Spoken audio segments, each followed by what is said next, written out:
Mr. Manzi, good morning. You have 10 minutes.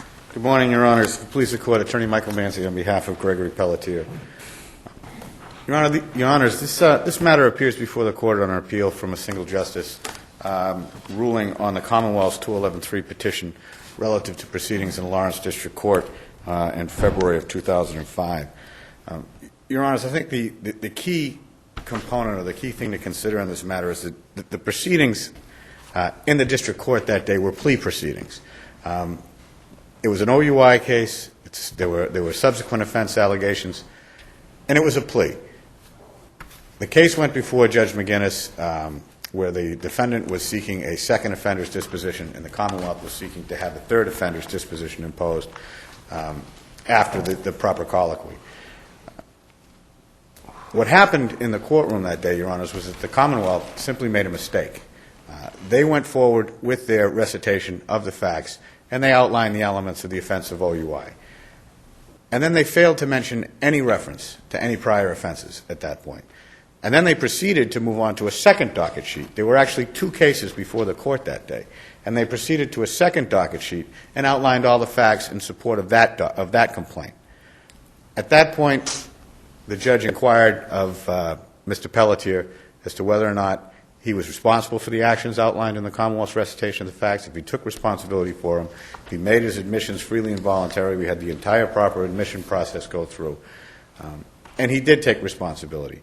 Now, there was nothing before the court at this point to inform the judge, other than the complaint, the charging document, that they were prior offenses. No evidence. Did the Commonwealth indicate it thought there was a bifurcated hearing? There was no indication at that time, Your Honors. And in response to that question, what happened afterwards was that the Commonwealth suggested that the bifurcated plea proceeding... When you say afterwards... After the judge came back with a first offender's disposition for Mr. Pelletier, the Commonwealth then filed motions to reconsider, arguing that under 278.11a, the plea proceeding was flawed inasmuch as it did not incorporate the bifurcated proceeding. Now, and just an initial response to that, that simply doesn't happen at the district court level. In my 10 years of practice, I have never seen a subsequent offense OUI plea go by way of an initial OUI plea, take the plea, and then have an additional inquiry relative to the prior offenses. In all of the district courts, in fact, in all over the Commonwealth today, the Commonwealth is participating. What's the statute say? The statute does reference pleas, Your Honor, and I'm right now referring to the practice. The statute 278.11a does say if a defendant is found guilty after trial or pleads guilty, then there'll be a bifurcated proceeding. So the statute talks about bifurcation. The statute does, Your Honor. The so practice. You're saying the practice collapses the two. It does, Your Honor. In the realm of a plea, there is never, in my experience, been a bifurcated proceeding. And again, today the Commonwealth. Aren't we governed by the words of the statute? I agree with Your Honor that we are. However, we're also reliant upon the general practices with which No, I understand that, and there may be general practices, and maybe you were caught unawares that the Commonwealth presumably can't point to the statute. And they did in their motion to reconsider and in their brief to this court. Again, Your Honors, the principal issue No, but is, I mean, so the principal issue is, was the Commonwealth correct to rely? Forget the practice. Was the Commonwealth correct? Should the Commonwealth be precluded from having a bifurcated proceeding when the statute appears to contemplate having a bifurcated proceeding, doesn't it? Assuming that the statute requires such a proceeding, Your Honor, I would suggest and I argue that in order to have such bifurcation, the court needs to be aware of the Commonwealth's intent and ability to prove the prior offenses. There was nothing before the court. So if there was to be a bifurcated proceeding, Judge McGinnis would have been he would have needed to have in his possession on the record evidence of the prior offenses. Can you claim any prejudice or surprise because at the outset of the plea hearing, didn't the judge say that the Commonwealth was seeking a disposition for an OUI third offense? We were aware of what the Commonwealth was seeking, Your Honor. We were. The statute says that you know what Commonwealth is seeking, seems the judge just made a mistake. I take a different view. I believe the district attorney made, or the assistant district attorney made the mistake. And the mistake was that she didn't provide the judge with enough information for him to further inquire. What did the indictment say? The complaint, the charging document, Yeah, the the complaint charging. said it was an OUI 3. But if you went ahead with if you did it your way, could you not claim that the whole plea proceeding was unconstitutional because the judge would be biased by the fact of the third offense before he made any finding as to whether the defendant was guilty of an OUI, period? Well, I think we need to review the purpose of 27811A in the first place. At its outset, it appears to me, as I read it, to be a mechanism to protect the accused from unnecessary prejudice from the fact finder, from a jury more than anything else, that he would be convicted for present conduct based upon prior conduct. Sure. Because he had an OUI 2 or an OUI 1 in the past, he must have done it again. Mr. Manzi, our focus today, though, aren't we looking at what the single justice did and whether he abused his discretion or he made an error of law?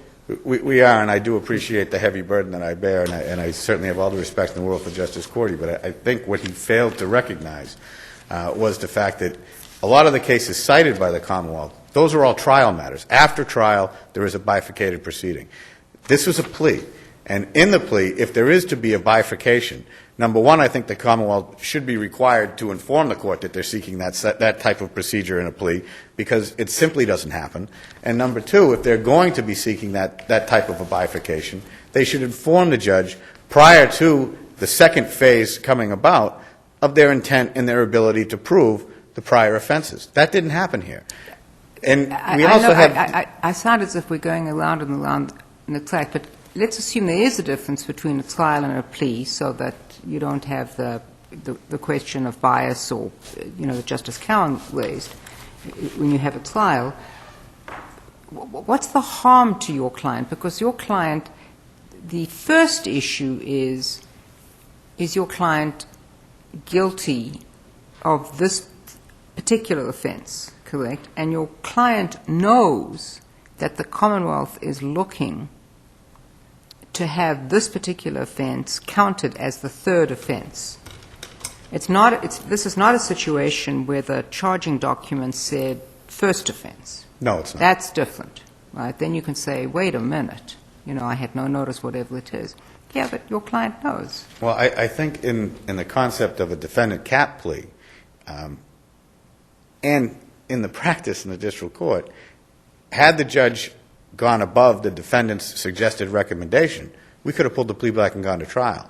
At this stage of the game, the Commonwealth failed to put sufficient evidence before the court for the court to make the determination that prior offenses occurred. Therefore, the judge had no choice but to sentence him as a first offender. Now, obviously, we were happy with that result, and we accepted it, and we moved on. About a month. Couldn't the judge sua sponte, if there was some confusion here, just have vacated the whole proceeding and declared it void and started again? The judge could have, and had I suggested that, he may have.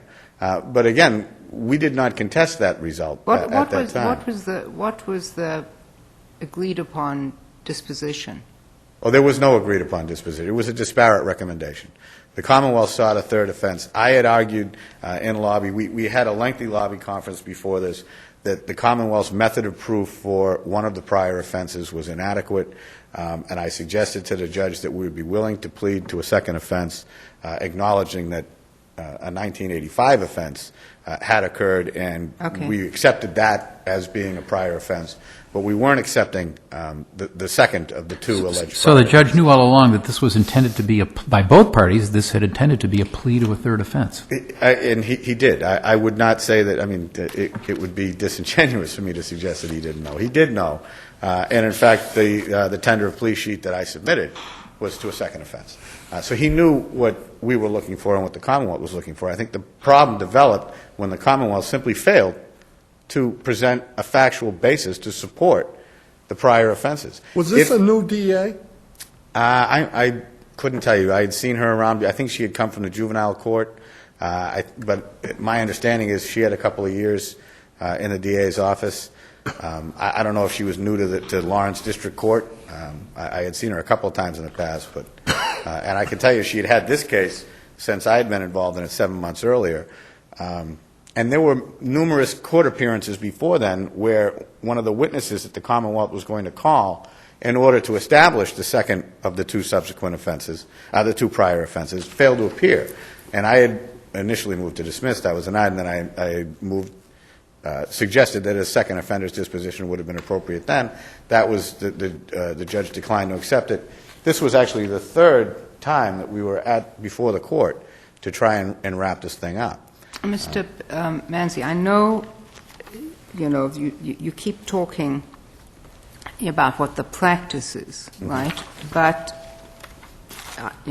I just look at the statute and it says if a defendant pleads guilty or if there's a verdict to find him guilty after trial, then before sentence is imposed, the defendant shall be further inquired of for a plea of guilty or not guilty to that portion of the complaint or indictment alleging that the crime charged is a second or subsequent offense.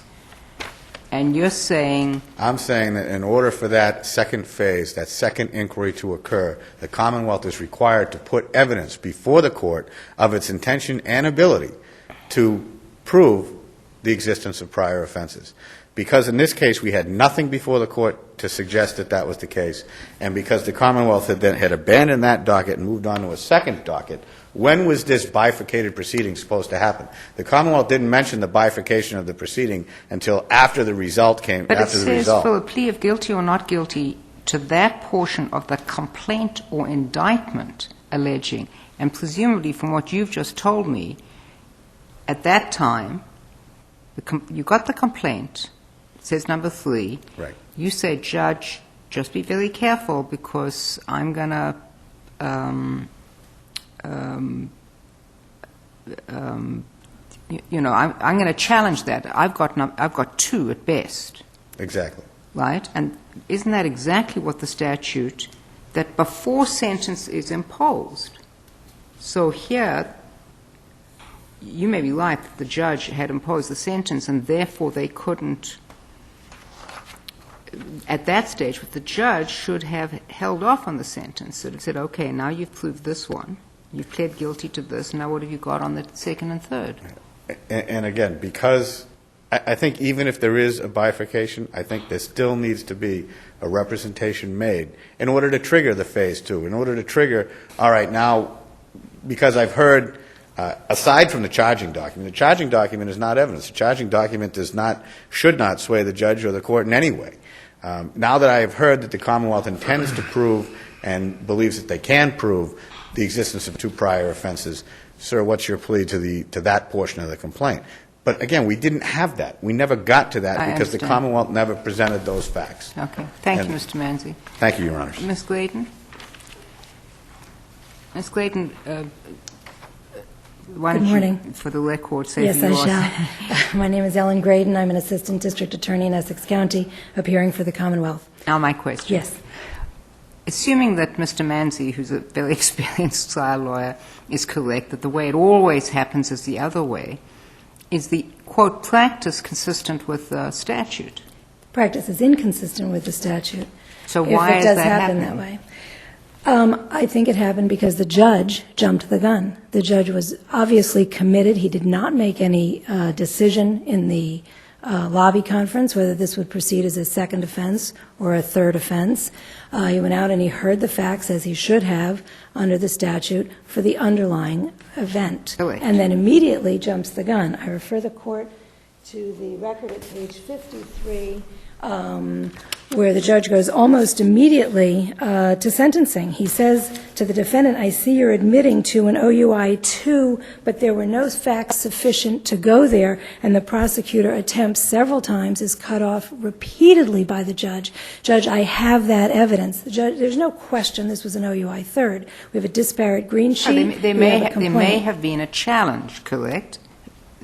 Maybe the Commonwealth... That's correct, and the Commonwealth was prepared to try the case consistently with the statute after the conviction for the underlying offense. The bottom line is, despite all this confusion, and that's what it is, the single justice had the authority and did not abuse his discretion looking at this to say this is a mess, confused, it appears to be contradictory to the statute, do it over again. Yes.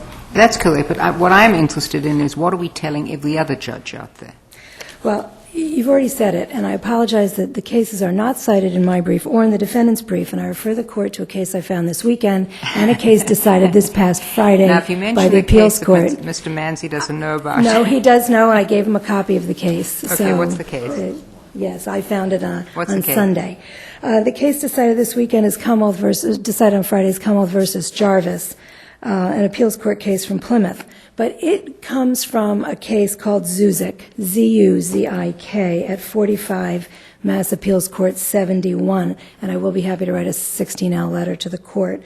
At 75 of that case, the appeals court wrote, a local practice cannot supersede a statutory command. Oh, no, well, So even if it is the local practice in that pretty court. basic. That's pretty basic. I mean, that's Right. fine to have that, but what I'm trying to figure out is whether it is the Commonwealth's position that, and I didn't see that assuming that the practice is otherwise, leaving aside Judge McGuinness and leaving aside the single justice, whether or not unless there's an agreement with counsel, that what the judges should be doing was take the plea for whatever offense it is, assuming that the charging document says third, or whatever the charging document says. You can't come in with the It charging does. document saying one. The charging document says third or second or whatever it says. Yes. You take the plea before you sentence. That's what the statute says. You turn to the defendant, and the statute says inquire. I don't know what inquire means. What does inquire mean? I think it's, although the third offense is not its own offense, it's just the sentencing enhancement, but I think in essence it's taking a plea as to the third offense portion of the. So in this case, should have turned to the defendant and and if the said. defendant said, okay for 1985, but not okay for, then what happens? Then the Commonwealth has put to its proof in the trial on so much of the complaint as alleges that there are 2 prior convictions. And so you And have a little here- hearing about that? Yes, that's exactly the way it should go, and case law clearly establishes that. Okay. And here the judge didn't do that. He didn't turn to the defendant to determine whether there was going to be a plea also as to the 2 prior offenses, and he didn't turn to the Commonwealth. He knew the prosecutor intended to prove those 2 prior offenses. He knew there was a witness in the courthouse. The probation officer from another court in another county had come in to testify at least as to one of those prior. And he was it didn't do likely that. that there was going to be a trial as to whether there was a third offense? Yes, because the Commonwealth took the position with the judge in the lobby and with the defense counsel that she had adequate evidence to establish both prior offenses. The defendant was willing to admit that there was enough evidence as to one, but the Commonwealth, under Commonwealth v. Rose, a case cited in my brief, makes it very clear that we had a right to go forward with an attempt to establish the complaint as charged, in this case to establish both prior offenses. The prosecutor took the position that she could prove both. What the judge should have done was inquire of the defendant then and proceed to the second phase of the proceedings. He didn't do it. We gave him an opportunity to do it when we filed a motion for reconsideration. He refused to do it then. In fact, you'll see from that transcript that he cut off that prosecutor as quickly as he cut off the prosecutor in the first case. We then proceeded on the 211-3 and secured an order from Justice Cordy that this was not only abuse of discretion, but in fact an interference with the prosecution's Article 30 rights. We would ask you to affirm that because there's been no showing whatsoever of any abuse of discretion by the single justice. If there are no questions with respect to the first issue, and that is really a procedural issue raised by the defense, that the Commonwealth was required to file some notice of appeal at some point, I'll leave that to the brief. Thank you, Ms. Glady. Thank you. All right.